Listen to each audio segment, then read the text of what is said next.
First at 5 today, it was a night of terror, and it becomes a day of mourning.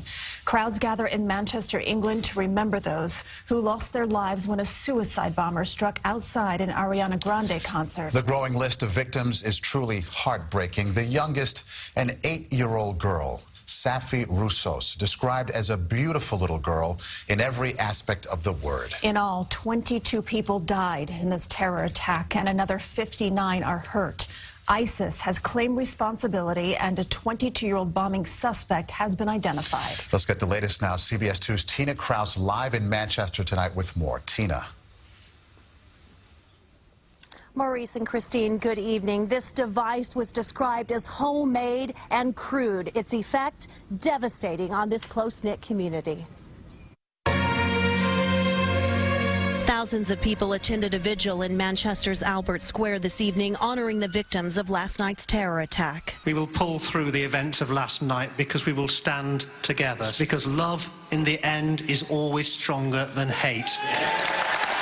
18-year-old Georgina Callender was the first victim publicly identified. A huge fan of singer Ariana Grande. These photos of them were taken 2 years ago. 8-year-old Safi Roussos also died. Her school principal called Safi a beautiful little girl.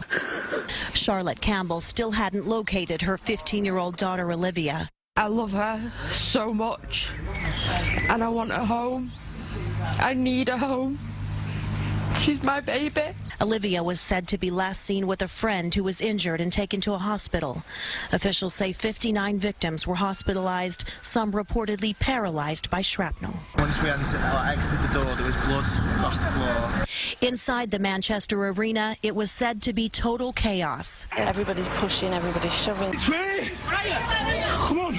Outside, comfort came from residents of the town. And Ariana Grande tweeted, "Broken from the bottom of my heart, I am so sorry. I don't have words." This morning, President Donald Trump slammed those behind the attack and reiterated his call to drive out terrorists. So many young, beautiful, innocent people living and enjoying their lives murdered by evil losers in life. I can confirm that the man suspected of carrying out last night's atrocity is 22-year-old Salman Abedi.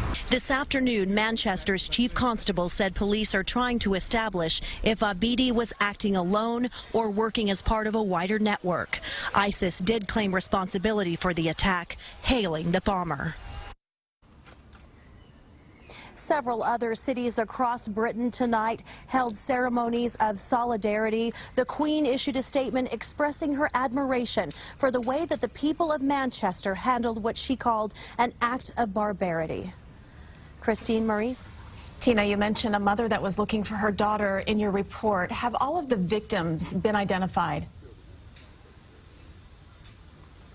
Tragically, no, and that's what makes this so heartbreaking. Nearly 24 hours after the suicide bomber struck, as many as 15 people are still reportedly missing. And a lot of the victims scattered across hospitals, as many as 8 hospitals across the city, many of them with life-threatening injuries, we're told. Okay, Tina Kraus tonight in Manchester. Thank you.